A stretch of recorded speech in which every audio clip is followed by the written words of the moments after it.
안녕하세요. 저는 택시 운전을 하면서 종종 라디오를 듣는 한 중년입니다.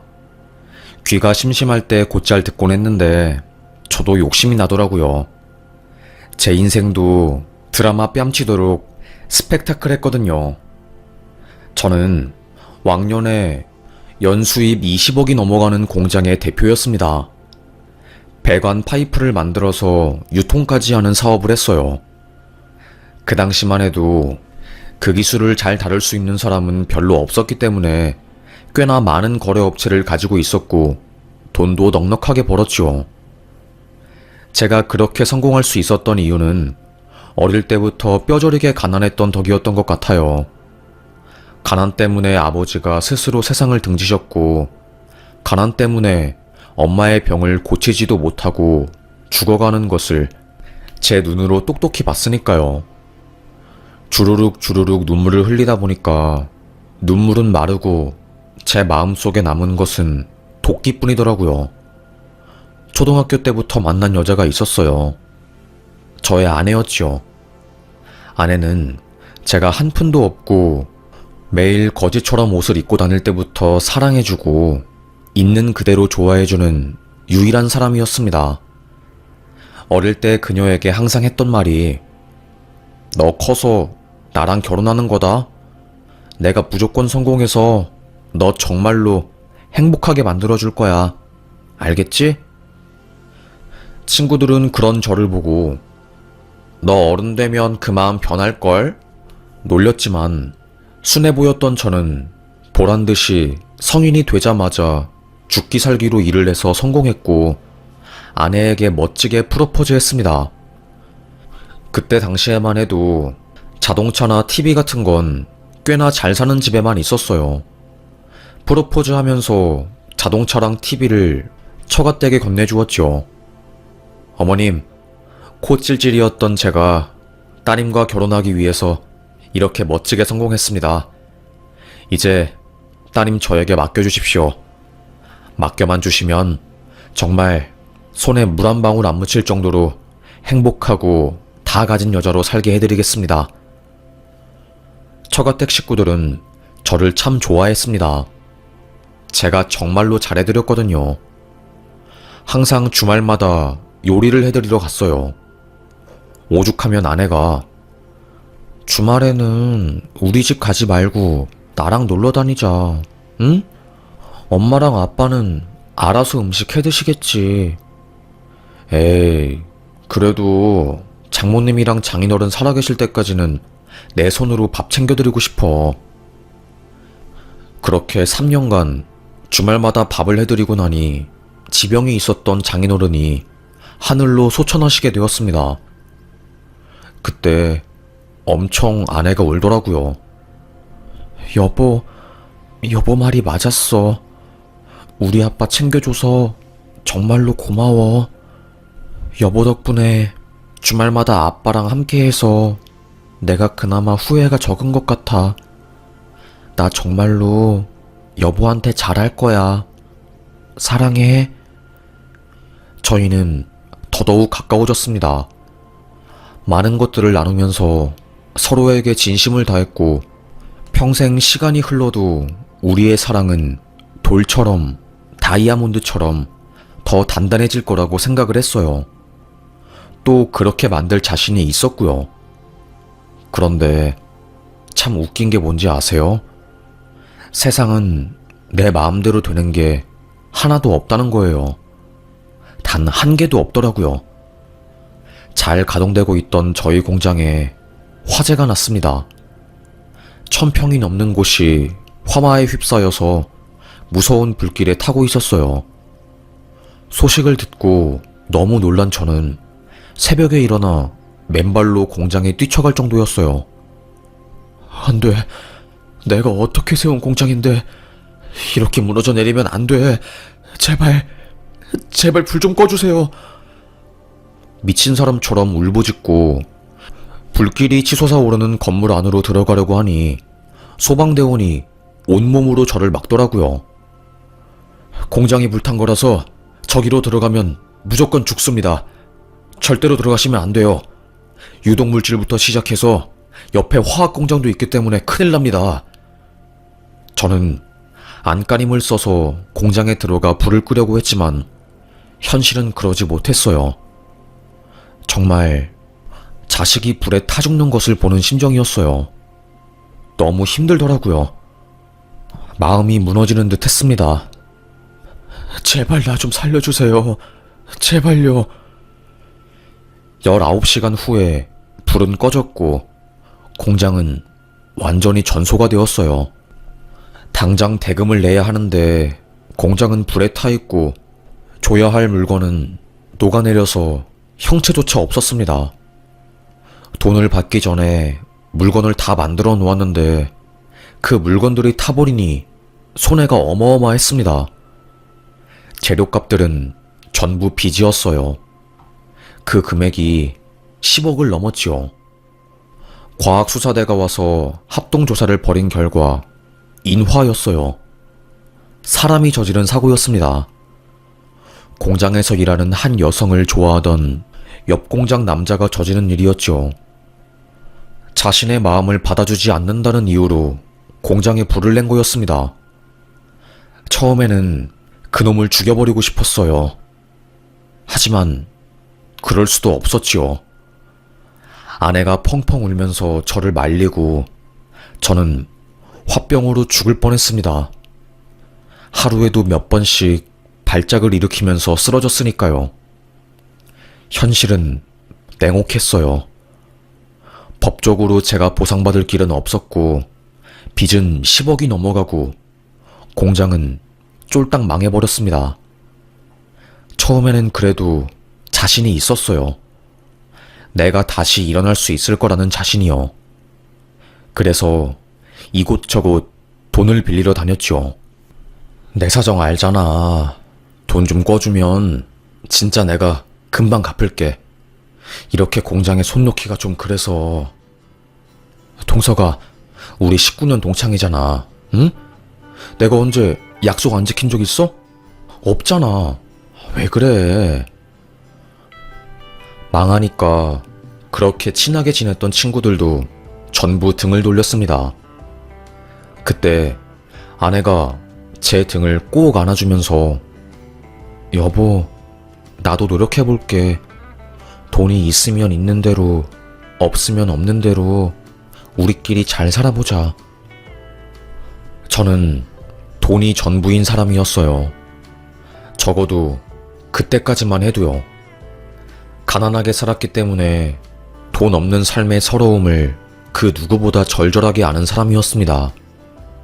그걸 아는 아내도 저를 위해서 동창부터 시작해서 교회 사람들한테까지 염치불구하고 돈을 빌리러 다녔어요. 저도 그러느라 집에 잘 들어가지도 못했죠. 경제적으로 힘들어지니 마음의 여유가 없어졌고 저도 모르게 아내에게 짜증도 많이 냈습니다. 근데도 아내는 저에게 단 한 번도 화를 안 냈어요. 그러던 도중에 사고가 터지게 된 거였죠. 밤 늦게까지 지인들에게 손을 빌리다가 집에 들어갔어요. 집안에 한기가 돌더라고요. 뭐라고 해야 할까요? 직감이라고 해야 할까요? 쎄한 느낌이 드는 겁니다. 살금살금 고양이 발걸음으로 조심스럽게 안방문을 연 순간 침대 위에 고지서와 함께 누워있는 아내가 보였습니다. 여보, 나왔어. 아무런 말도 없었어요. 여보, 고요했습니다. 제 목 뒤로 식은땀이 흐르더군요. 쓰러진 아내의 코에 손가락을 대보니 숨을 쉬지 않았습니다. 몸은 새우처럼 웅크러져 있었고요. 몸은 미지근했어요. 여보, 일어나. 거짓말 치지 마. 왜 안 일어나? 마치 김첨지 같았습니다. 열심히 일을 하고 와서 아내에게 줄 곰탕을 사와서 먹으라고 깨웠지만 끝끝내 일어나지 않는 아내. 김첨지의 운명이 바로 저 같았어요. 사인은 심장마비였습니다. 돈을 빌리러 다니면서 원래 가지고 있었던 지병인 고혈압이 점점 심해졌고 그게 결국 심장마비로 이어진 거였어요. 응급실에 간 저는 의사 다리를 붙잡고 펑펑 울었습니다. 내가 심장이라도 꺼낼 테니까 제발 우리 아내 좀 살려달라고. 이 사람이 이렇게 죽으면 안 된다고. 제발, 제발. 아내는 돌아오지 않았습니다. 싸늘한 시체가 되어서 영안실에 들어갔고 입관 때 다시 마주할 수 있었어요. 예쁘게 수의를 입고 단장한 그녀의 마지막 모습이 얼마나 슬프고 처량하게 느껴지던지요. 돈이 너무 미웠습니다. 아내 말 들을 걸. 돈이 뭐라고, 사업 다시 성공시키는 게 뭐라고 내 자신을 이렇게 망가뜨렸을까 싶었습니다. 돈 빌리러 다닐 시간에 아내한테 한 번 더 사랑한다고 말해주고 한 번 더 손잡아주고 밥 같이 먹어줄 걸 뼈저리게 후회하며 통곡을 했던 것 같아요. 아내는 살아생전 여행을 많이 다니는 게 소원이라고 했거든요. 저는 울면서 내가 당신 여행시켜줄게. 알겠지? 이 약속은 내가 꼭 지킬게.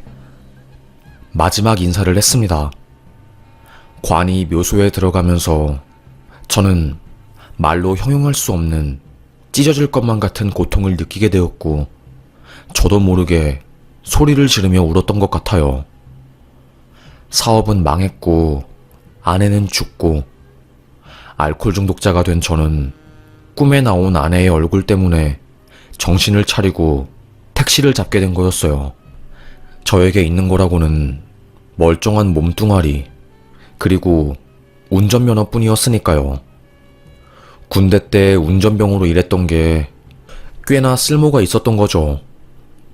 10수억이 넘는 빚은 파산을 하면서 어느 정도 탕감을 했지만 그럼에도 불구하고 갚아야 할 빚이 수억이었고 택시를 하면서 천천히 갚아갔습니다. 그리고 다짐했어요. 다시는 돈을 목적으로 두지 않겠다고요. 돈 때문에 많은 것을 잃었으니 두 번 다시 같은 실수를 하지 않겠다고 하늘에 대고 빌었던 것 같아요. 항상 일을 시작하기 전에도 비록 빚을 갚기 위해서 택시 일을 하긴 했지만 손님들에게 행복한 기운을 전해주고 즐겁게 일하자는 게 저의 신념이었답니다.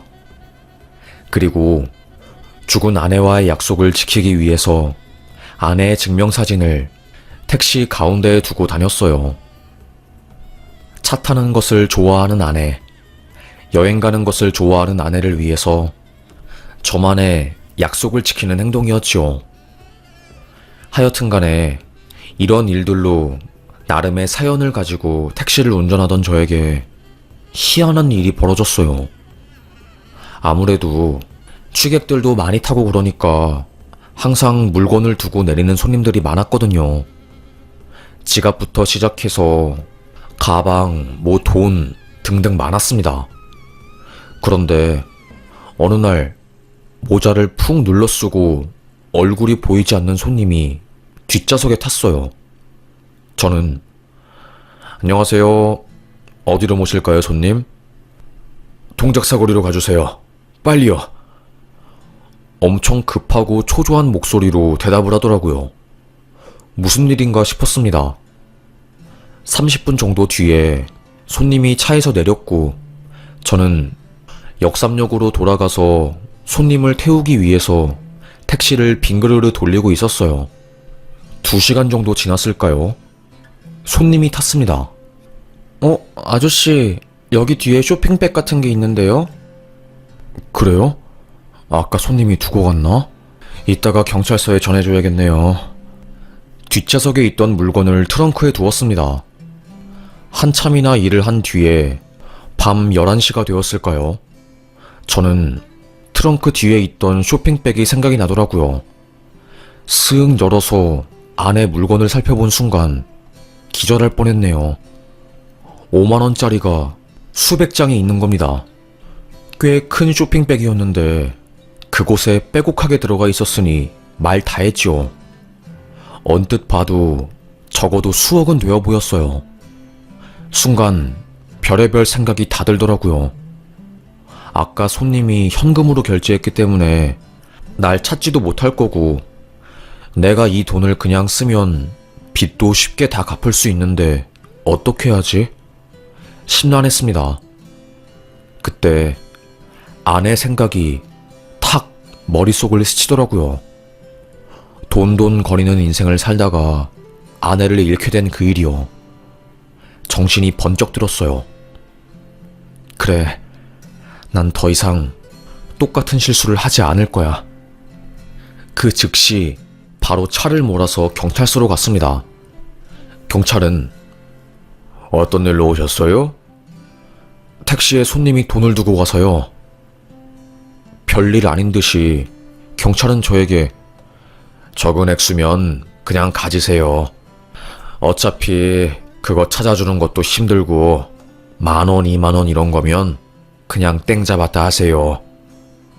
그게 아니라 제가 조심스럽게 추정되는 액수를 말하니까 거기 있는 경찰들 전부 깜짝 놀라서 저를 쳐다보더라고요. 예? 웅성웅성 대기 시작했습니다. 아마도 마약이나 범죄 관련해서 쓰이는 돈인 걸로 추정을 한 형사들은 저를 조사하기 시작했어요. 몇 시경에 손님이 돈을 두고 갔고 인상착의부터 시작해서 그때 찍힌 블랙박스도 전부 확인을 했죠. 나중에 또 조사할 일이 있으면 저를 부른다고 하더라고요. 알겠다고 했습니다. 집에 간 저는 그래, 신고하길 잘했어. 괜시리 마음이 편하고 뿌듯했어요. 그리고 며칠 뒤 경찰이 전화가 왔습니다. 네, 선생님. 돈다발 주인은 찾았고 주인분이 지금 출석을 못하는 상황이라서 아드님이 대신 찾으러 오셨는데 선생님을 꼭 좀 뵙고 직접 감사하다고 인사를 하고 싶다고 하셔서요. 혹시 시간이 되시는지 해서요. 저는 그 사람의 아들과 만나게 되었습니다. 아들이라는 사람은 훤칠했고 얼굴도 잘생겼어요. 그런데 이상하게 어딘가 슬퍼 보이고 힘이 없는 듯 해 보였죠. 경찰은 저에게 그 돈이 마약 관련된 돈이 아니라 보이스피싱 관련한 돈이었대요. 아휴, 두고 내리길 천만다행이었던 거죠. 그 돈을 들고 그대로 약속 장소로 갔으면 수억을 보이스피싱으로 뜯길 뻔한 거니까요. 그래서 아들이라는 사람이 너무너무 고마워서 저에게 따로 만나고 싶다고 요청을 한 거였습니다. 한적한 카페에서 만난 저희 둘은 통성명을 하고 저는 관련 이야기를 아들에게 전해 들었어요. 알고 보니 아버지라는 분이 의사라고 하더라고요. 얼마 전에 건물 거래한 게 있어서 큰 돈이 통장에 있는 상황이었다고 합니다. 그걸 어떻게 보이스피싱범들이 알았던 것인지 전화를 해서 꿰어냈나 봐요. 아들이 마약 관련한 걸로 수사를 받을 수도 있다. 마약한 거 들키면 바로 징역형이니까 그걸 원치 않으면 돈을 보내라고요. 그러면서 카톡으로 고소장이랑 검사 사칭 명함 이런 거를 보냈나 봅니다. 깜빡 속은 그 의사분은 아들이 감옥에 갈까봐 보이스피싱범의 말대로 돈을 전부 인출해서 약속 장소로 가던 중이었대요. 그러다가 너무너무 긴장해서 택시에 돈을 두고 내린 거였고, 그래서 결국 돈을 뜯기지 않고 고스란히 되찾을 수 있었던 거라고 합니다. 아들이라고 하시는 분은 사업을 하다가 돈을 홀라당 날려먹으셨대요. 저랑 비슷한 사연을 가지고 있었던 거죠. 그래서 꽤나 오랜 시간 동안 우울증으로 힘들어했고 돈 때문에 나쁜 길로 새기도 하고 극단적인 시도도 해본 적이 있다고 하더라고요. 그래서 아버님은 그 전화를 받고 정말로 아들이 너무 힘들어서 그런 선택을 한 줄 안 거였습니다. 아무한테도 말하지 못하고 애만 동동 태우며 돈을 들고 아들 살리려고 택시를 탄 거였고요. 아드님은 저에게 살해를 하겠다고 하더라고요. 원래 10%를 살해하는 거라고 하더라고요. 제가 너무 감사하기도 하고 죄송스러워서 꼭 살해하고 싶습니다. 에이, 됐습니다. 제가 살해금 받으려고 돈 준 것도 아니고 그냥 당연히 해야 할 일을 했을 뿐이니까 그런 건 괜찮아요. 정말로 저 돈이라고 하면 이골이 난 사람이라서 정말로 괜찮습니다. 그 아들은 저에게 꼭 살해하고 싶다고 했지만 저는 손살해를 쳤네요. 아버님은 보이스피싱으로 인해서 충격을 받아 쓰러진 상태고 입원을 하고 있다고 하더라고요. 충격이 커서 뇌출혈이 터졌나봐요. 저는 말했죠. 그러면 아버님 회복되고 나서 퇴원하시면 그때 다 같이 밥이나 한 끼 먹어요. 그거면 저는 됐습니다. 아버님 회복하는 것에만 신경 쓰세요. 저는 신경 쓰지 않으셔도 됩니다. 서로의 인사를 주고받으며 그렇게 그곳을 떠났고 저는 괜히 좋은 일을 한 것만 같은 마음에 가벼운 발걸음으로 집으로 갔어요. 그날은 잠도 잘 오고 밥맛도 좋더라고요. 그렇게 저는 하루하루 평범하게 택시 운전을 하면서 살았습니다. 그날이 있고 나서 1년 뒤쯤이었을까요? 상상도 하기 싫은 일이 저에게 벌어졌어요. 뉴스에도 나온 일이었고 그날을 생각하면 아직도 심장이 쿵쾅대면서 너무 무섭고 악몽을 꾸죠. 대낮에 편의점을 박은 일이었습니다. 고등학생들이 운전하는, 그러니까 무면허 애들이 운전하는 차가 길을 지나가던 제 차를 쾅 하고 박고 그대로 질주한 거였어요. 제 차는 인도로 쫙 밀려났고 편의점에 박고 멈출 정도로 큰 사고였습니다. 다행히 인명사고는 없었지만 앞범퍼가 찌그러지면서 제가 크게 다친 거였어요. 거의 저는 죽다 살아났습니다. 쇄골부터 시작해서 갈비뼈는 다 부러지고 광대 한 몰에 머리를 크게 다쳤으니까요. 피를 너무 많이 흘리고 뇌가 퉁퉁 부어서 저는 사고 당시 기억을 잃었어요. 머리 뚜껑을 열고 일주일 넘게 중환자실에서 있었습니다. 머리 수술을 받고 죽을 뻔한 고비를 8번이나 넘겼어요. 한 달 동안 수술을 4번이나 받았으니까요. 전신 마취를 4번이나 한 거였습니다. 한 달 동안이요. 몸은 망가질 대로 망가져 있었고 고등학생들은 촉법소년이라는 이유만으로 제대로 된 처벌을 받지도 않았어요. 웃긴 거는 뭔지 아세요? 그 고등학생 부모님들이 저에게 그러더라고요. 우리는 돈도 없고 자식들 포기한 지 오래니까 병원비는 알아서 마련하라고 하더라고요. 미안한 거는 미안한 거지만 이미 일이 벌어진 걸 어떻게 하냐고 하면서요. 아픈 사람한테 이게 할 말인지 정말 씁쓸했습니다. 그 덕에 저는 병원비만 거의 수천만 원을 쓰게 되었어요. 아니, 전부 다 빚이었지요. 돈 걱정을 시작하게 되니까 살고 싶지 않더라고요. 혼자서 걷지도 못하고 온몸은 수술로 인한 흉터로 끔찍하게 변해 있는데 내 인생은 왜 이렇게 고통스러운지 하루하루 우울감에 창문에서 떨어지고 싶었어요. 왜 환자들이 병원에서 죽으려고 하는지 알겠더라고요. 너무나도 고통스러우니까 그런 거였어요. 그래도 나름 평생 착하게 살아왔다고 생각을 했는데 이런 일을 겪으니까 다 부질없다는 생각이 들면서 지금까지 인생 살아온 순간들이 막 후회가 되는 겁니다. 눈물을 펑펑 흘리면서 죽으려고 마음을 먹던 중 갑자기 간호사가 저를 부르더라고요. 누가 찾아오셨어요? 뒤를 돈 순간 한 양복을 입은 신사가 보이더라고요.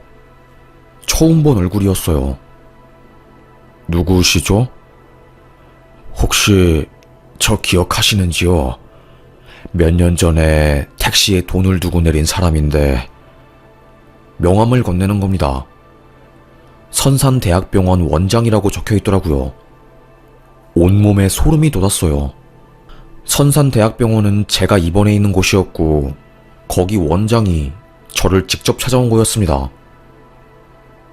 돈을 두고 간 그분이셔요? 네, 맞습니다. 정말 그날 감사했습니다. 기사님이 아니었으면 전 지금쯤 이 세상에 없을 수도 있었어요. 아들 녀석이 사업 망하고 하도 사고를 많이 쳐서 그 전화 받고 진짠 줄 알고 깜짝 놀랐거든요. 그래서 통장에 있는 돈 없는 돈 다 긁어 모아서 가지고 간 거였는데 아이고 하늘이 도왔지 뭐예요. 저의 손을 꼭 잡고 감사의 말을 올린 겁니다. 제가 충격으로 쓰러지고 1년간 병원 생활을 했어요. 아들놈한테 따로 인사를 하고 사례를 두둑히 해드리라고 했는데 기사님께서 거절을 하셨다고 들었습니다. 나중에 밥이나 한번 먹자고 하셨다고 해서 퇴원 후에 기사님에게 연락을 했는데 사고당했다는 소식을 들어서 저와 그 사람은 서로 엄청 놀랐어요. 자기가 원장으로 있는 병원에 기사님이 있다는 것을 듣고 너무너무 놀랐다고, 어떻게 이런 인연이 있을 수 있냐고 하면서요. 그리고 그분은 저에게 제가 한번 받은 거는 절대로 잊어버리지 않습니다. 그날의 감사함은 말로 표현할 수 없지요. 어떻게 해서든 그날의 은혜는 갚을 테니 편안히 몸 회복하는 데에만 전념을 하세요. 그리고 다음날 의사와 간호사들이 와서 저에게 VIP 병동으로 옮기자고 하더라고요. 순간 저는 갑자기요? 8인실 병실이 없어서 그런 건가요? 돈이 없는데? 간호사가 슬쩍 와서 저에게 여기 병원 원장님이 특별 관리해달라고 하셨거든요. 그래서 그런 거예요. 알고 보니 그 손님이, 아니 그 병원 원장이 원무과 직원들이랑 사람들에게 저에 대해서 이야기를 한 거였습니다. 그래서 하루아침에 저는 극진한 대접을 받게 되었고 의사들이 더 신경을 써준 거였어요. 저를 막대했던 의사조차 고개를 조아리고 조심스럽게 진찰을 해주더라고요. 한편으로는 이게 권력의 힘인가 싶기도 해서 씁쓸해졌다가 그래도 돈을 쫓지 않고 양심을 쫓은 결과가 꽤나 좋아서 기쁘고 기분이 좋았습니다. 너무나도 고통스러운 치료들이 점점 진행되고 저의 몸도 조금씩 돌아오기 시작했어요. 물리치료부터 시작해서 작업치료까지 재활운동을 정말 이악 물고 했던 것 같아요. 마치 다리 찢기 안 되는 사람을 매일 다리 찢기 강제 연습을 하게 시킨 것과 같은 기분이었어요. 그냥 너무 고통스러운데 꼭 해야 하니까 아내를 생각해서 그 힘든 과정을 이겨냈지요. 1년이 넘었습니다. 몸은 원래대로 돌아오지 않았지만 흉터들이 가득 생겼지만 그래도 삶에 대한 소중함을 느끼게 되었어요. 의사가 저에게 그러더라고요. 정말로 죽다가 살아나셨어요. 너무나도 대단한 일 하신 겁니다. 수고 많으셨어요. 앞으로 더 재활운동 많이 하시고 그러시면 운동도 하실 수 있을 거고 정상적으로 생활 가능하실 겁니다. 수고하셨습니다. 퇴원 이야기를 들은 순간 저도 모르게 펑펑 울었습니다. 정말로 속에서 우러나오는 뜨거운 눈물이 양쪽 두 볼을 타고 흐르는 게 느껴졌어요. 슬픔의 눈물이 아니라 기쁨의 눈물이었습니다. 그렇게 퇴원이 예정되어 있었던 저는 원무과에 가서 돈이 얼마나 나왔는지 확인을 했어요. 어마어마한 병원비는 현실이었으니까요. 그런데 원무과 직원이 저에게 그러길 원장님께서 직접 결제하신 걸로 기록란에 나와 있어요. 그 손님, 병원 원장이 제 병원비까지 전부 다 대신 내준 거였습니다. 너무나도 놀란 저는 토끼 눈을 뜨고 그분에게 전화를 걸었어요. 아니, 어째 돈을 대신 내주셨어요? 저한테 말씀도 없이. 죄송해서 어떻게 해요. 덕분에 특별 대우도 받고 행복했는데. 이 정도는 해드려야지요. 다른 병원도 아니고 저희 병원에 귀인이 입원했는데 기본으로 해드려야 하지 않겠습니까?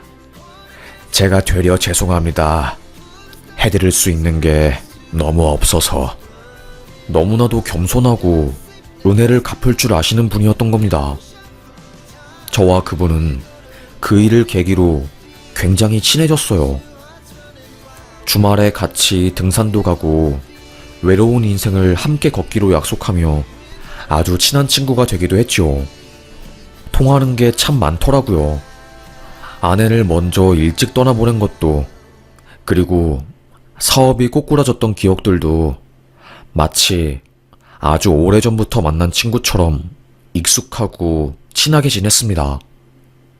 저는 사고 이후로 택시를 2번 다시 몰지 못하게 되었어요. 그런 저의 사정을 눈치챈 그분이 저의 일자리를 마련해주기도 했고요. 저는 덕분에 사무실에서 작은 일을 맡아서 일을 하게 되었습니다.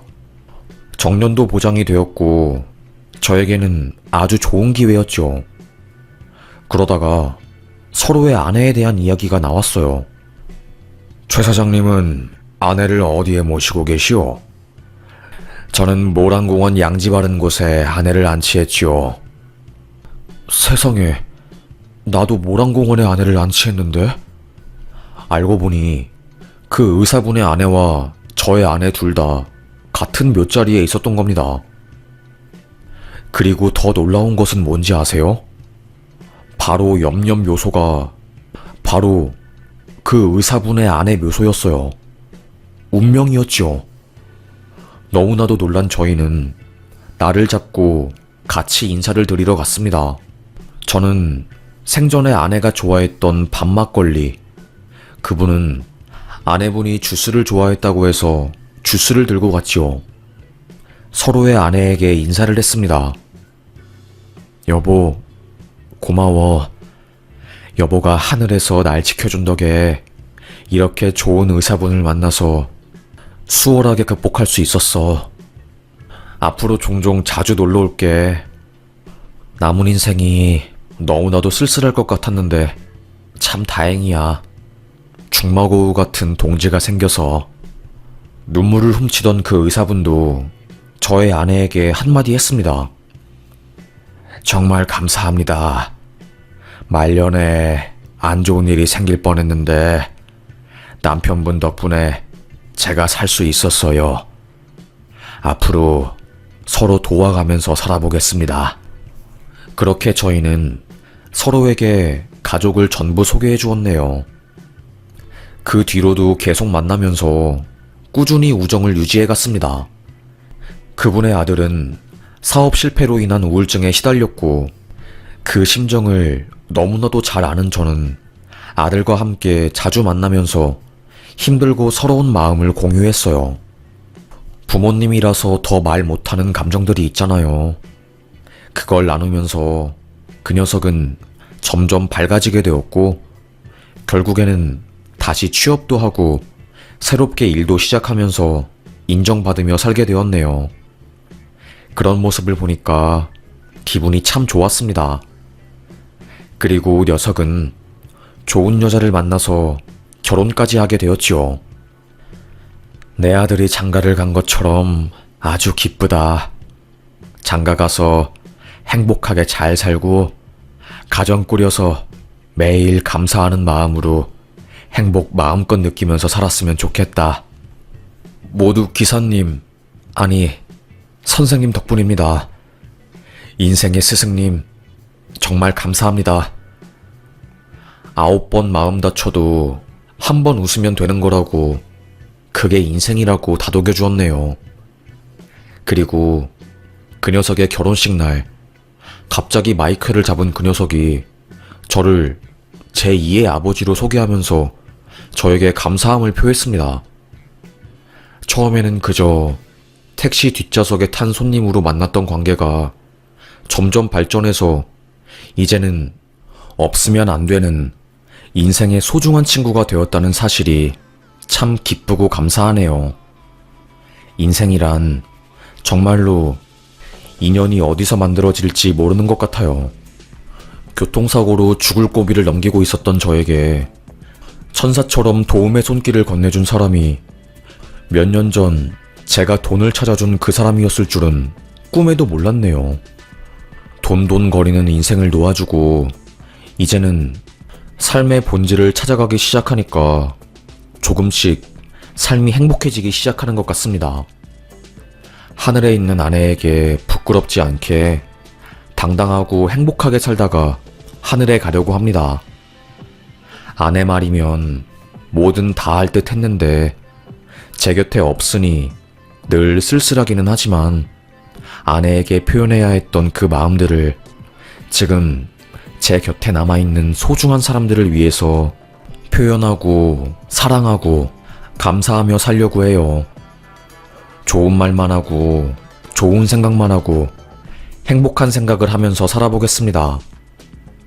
그렇게 살다 보면 또 복이 올 거라고 저는 믿어요. 그럼 지금까지 저의 이야기를 들어주셔서 정말 감사합니다. 요즘 날이 추워지니 몸 조심하시길 바라고 또 건강 조심하세요. 건강이 안 좋아지면 평범했던 하루하루가 너무나도 소중하고 감사하게 되더라고요. 우리 모두 건강한 삶, 운동하는 삶, 발전하는 삶 살아봐요. 그럼 저는 여기서 사연 마무리하겠습니다. 오늘도 행복한 하루 되셨길 바라고 되게 평안하고 행복한 기운이 많이 샘솟길 바라겠습니다. 감사합니다.